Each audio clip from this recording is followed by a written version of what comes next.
नमस्कार। आज हम बात करने वाले हैं भारत में कार खरीदने की उस मुश्किल दुनिया के बारे में जहां एक छोटी सी गलती आपकी सालों की मेहनत की कमाई पर बहुत भारी पड़ सकती है। देखिए, 2025 में जब कोई कार खरीदने निकलता है ना, तो उसके दिल में एक ही चीज होती है, एक डर, ठगे जाने का डर। ये डर कि कहीं मेरी मेहनत की कमाई, मेरी गाड़ी कमाई बर्बाद ना हो जाए। और इसी डर से ना एक बड़ी अजीब सी बात सामने आती है।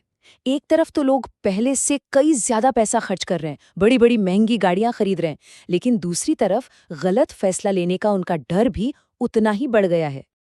और लोगों की पसंद भी बदल रही है। बड़ी गाड़ियों का क्रेज देखिए, आज बड़ी बड़ी कंपनियों की कुल बिक्री में 60% हिस्सा इन्हीं बड़ी गाड़ियों का है। मतलब साफ है, लोग अब प्रीमियम गाड़ियों की तरफ जा रहे हैं।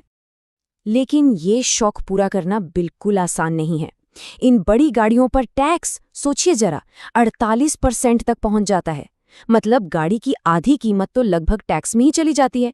खरीदार पर कितना बड़ा बोझ पड़ता है, आप अंदाजा लगा सकते हैं। अच्छा, अब आते हैं उस सवाल पर जो आजकल हर किसी को परेशान कर रहा है। मतलब सबसे बड़ी कंफ्यूजन की जड़, कि आखिर गाड़ी लें तो कौन सी, पेट्रोल, हाइब्रिड या फिर इलेक्ट्रिक। अब जरा इस चार्ट को देखिए। चलाने के खर्चे में जमीन आसमान का फर्क है। ईवी चलाने का खर्चा सिर्फ 1 रुपया प्रति किलोमीटर, वहीं पेट्रोल का 7 रुपए। आप कहेंगे फैसला तो साफ है, ईवी ले लो। लेकिन रुकिए, कहानी में एक बहुत बड़ा ट्विस्ट है। ये पूरी सच्चाई नहीं है, क्योंकि हर ऑप्शन के साथ ना अपना एक डर जुड़ा हुआ है। ईवी लें तो डर लगता है कि 3 साल बाद इसकी कोई कीमत मिलेगी भी या नहीं, रीसेल एंग्जाइटी जिसे कहते हैं। हाइब्रिड, अरे भाई, उसकी तो शुरू की कीमत ही इतनी ज्यादा है कि हिम्मत नहीं होती। और अपनी पुरानी पेट्रोल गाड़ी, उसका तो पूछिए ही मत। बढ़ते दाम और मेंटेनेंस का खर्चा जेब ही खाली कर देता है। तो सवाल ये है कि इस कंफ्यूजन और डर के माहौल में कोई सही फैसला कैसे ले। देखिए, इसका जवाब और ज्यादा टेक्निकल बातें जानने में नहीं है, बल्कि बात करने का तरीका बदलने में है।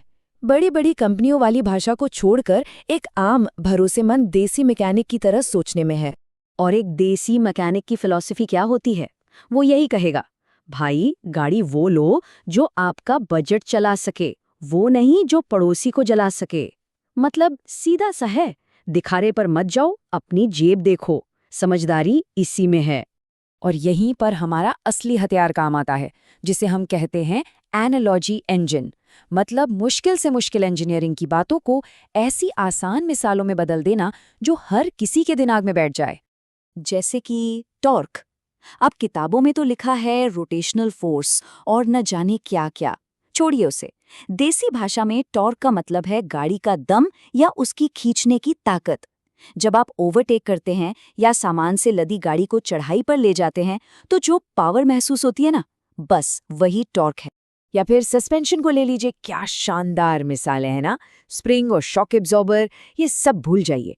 बस ये समझिए कि सस्पेंशन आपकी कार के घुटने हैं।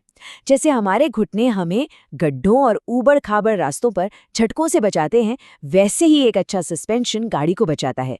जितने मजबूत घुटने, उतना आरामदायक सफर। और अब बात करते हैं ECU की, यानी गाड़ी के दिमाग की। इसे मैनेजर साहब की तरह समझना कितना आसान है।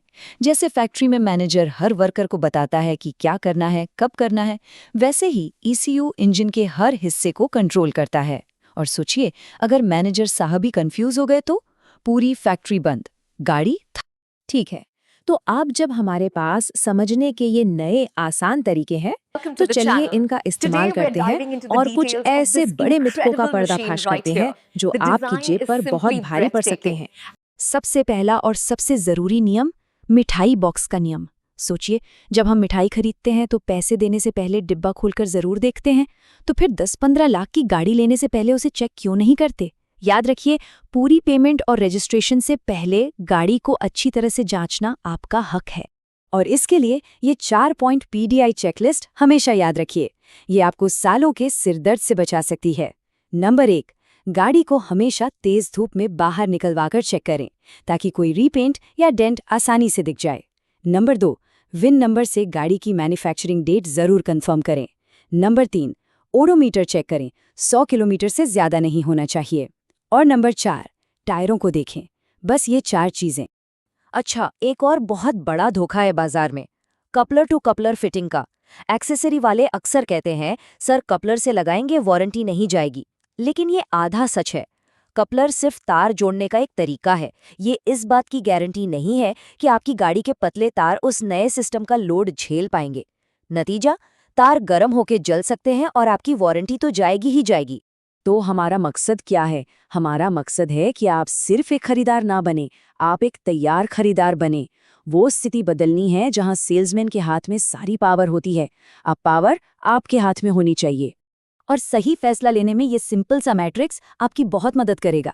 देखिए, अगर आपकी रनिंग बहुत कम है तो पुराने दोस्त जैसी भरोसेमंद पेट्रोल गाड़ी आपके लिए बेस्ट है। अगर आप शहर में ज्यादा चलते हैं तो स्मार्टफोन जैसी नई टेक्नोलॉजी वाली ईवी सबसे किफायती रहेगी। और अगर आपका सफर मिला जुला है तो ऊंट की तरह एक बार में लंबा और कम खर्चे में चलने वाली हाइब्रिड सबसे अच्छा ऑप्शन है। तो दोस्तों, उम्मीद है कि इस पूरे विश्लेषण से आपको अपनी अगली कार चुनने में जरूर मदद मिलेगी। अगर आपको ये जानकारी काम की लगी हो तो प्लीज़ इस वीडियो को लाइक करें, चैनल को सब्सक्राइब करें और इसे उसके साथ ज़रूर शेयर करें जो एक नई गाड़ी लेने की सोच रहा है। आपका एक शेयर किसी को गलत फैसले से बचा सकता है। और आखिर में बस एक सवाल आपके लिए। आज की इस दुनिया में जहां टेक्नोलॉजी इतनी कॉम्प्लेक्स हो गई है, क्या ऐसा नहीं लगता कि सबसे अच्छी टेक्नोलॉजी वो नहीं जो सबसे एडवांस हो, बल्कि वो है जिसे सबसे आसान तरीके से समझाया जा सके?